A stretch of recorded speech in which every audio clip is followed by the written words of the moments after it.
All right, today we are jumping headfirst into one of the most complex, most debated, and honestly, most fascinating prophecies ever put to paper, the 70 weeks of Daniel. I mean, just think about that for a second. What if that were possible? We're not just talking about some dusty old religious text here. For centuries, this has been treated like a detailed prophetic roadmap, a cryptic puzzle that some of the greatest minds in history have been trying to solve since it was first written down. So where does this all come from?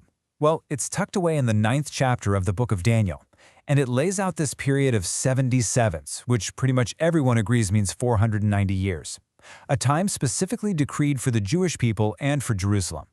But here's where the mystery really kicks in. What event starts the clock? What's supposed to happen in the middle? And how does it all end? Okay, so let's treat this like a real intellectual puzzle. You and me. We're going to break it down piece by piece and explore the major ways people have tried to solve it throughout history. And this is just a little taste of what we're dealing with. The language is, well, it's poetic, it's dense, and it's packed with these loaded phrases that just beg for an interpretation.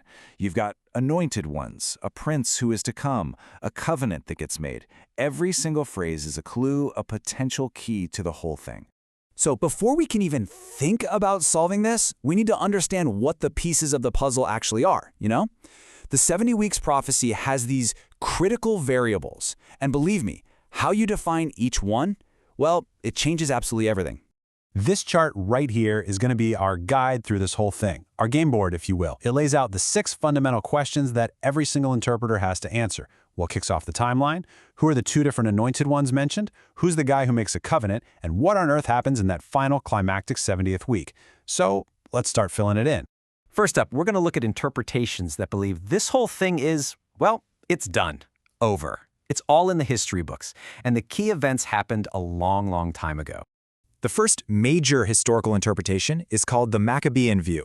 Now, this perspective is really popular in academic and critical scholarship, and it basically argues that the entire timeline wrapped up way back in the 2nd century BC. The idea is that the prophecy wasn't predicting the distant future, but was actually describing events the author had just recently lived through. So this view ties the prophecy directly to real people from that time. The starting gun is Jeremiah's prophecy about the exile. The first anointed one is thought to be Cyrus the Great. But the really crucial move is identifying the second anointed one, who gets cut off. They say that's Onias III, a high priest who was assassinated in 171 BC. The villain of the story, the covenant maker, is seen as the Greek king Antiochus IV, who is notorious for persecuting the Jews.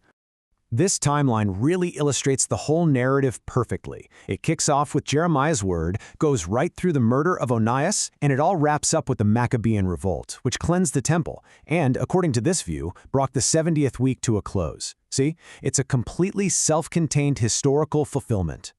Now, let's switch gears to the next historical view, which builds a completely different timeline. This is the Roman view, often called the historic messianic interpretation. It really started to take shape as early Christians began to connect these Old Testament prophecies to a brand new central figure, Jesus.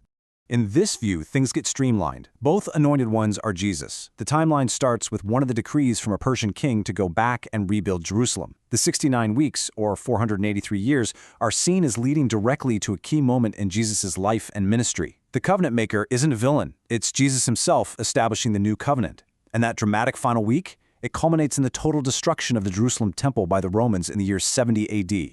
So as you can see, this timeline shifts the entire focus away from the 2nd century BC and drops it right into the 1st century AD. It connects the Persian kings to the life of Jesus, and it sees the prophecy's ultimate climax in the chaos of the Jewish-Roman War. Okay, let's pause for a second. The crucial point here is that the 2 views we've just looked at, they both agree on one massive thing. The prophecy is done. It's fulfilled. It's history. But now we're going to pivot to a totally different approach, one that says, hold on a second, the prophetic clock hasn't finished ticking. These next interpretations are what we call eschatological, and that's just a way of saying they argue that some or maybe even all of the prophecy's most important events are actually still to come. They're in our future. Simply put, eschatology is just the study of the end times. So for folks who hold these views, Daniel's 70 weeks isn't just an ancient history lesson. No, for them, it's a blueprint for the future of the entire world. So one way to look toward the future is through what's called the symbolic view. It basically suggests that maybe we shouldn't get too hung up on our calculators, trying to find exactly 490 literal years.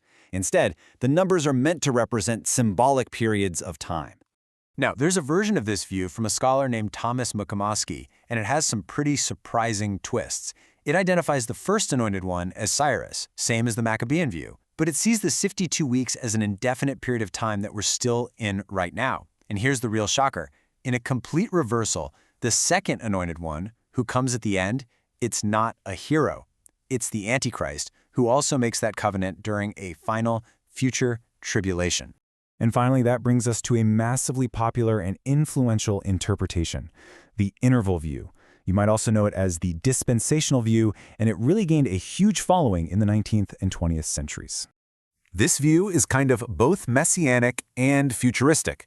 It agrees that the first 69 weeks led directly to Jesus, but, and this is its most distinctive feature, it argues there's a massive gap or interval in the timeline.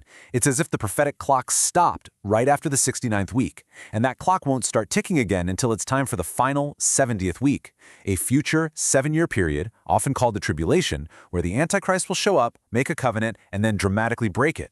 Wow. So after walking through 4 completely different solutions, we have to ask the big question. Why?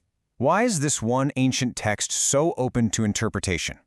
Let's put all the pieces back on the board one last time. And here it is, our completed puzzle board. And you can see right away there isn't just one single rogue variable. Each column is its own complete internally consistent system, and it's all built on a different set of starting assumptions. You change the starting point, the whole timeline shifts. You change the identity of just one anointed one, and the entire meaning of the prophecy flips. It's the incredible ambiguity of the original text that allows for all of these intricate and totally different systems to be built. You know, maybe the enduring legacy of Daniel's 70 weeks isn't about finding that one single definitive solution. Maybe its true power lies in its ability to make us ask questions, to inspire us to search for patterns and meaning in history, and to challenge every single generation to grapple with the biggest questions we have about time, about destiny, and about meaning itself.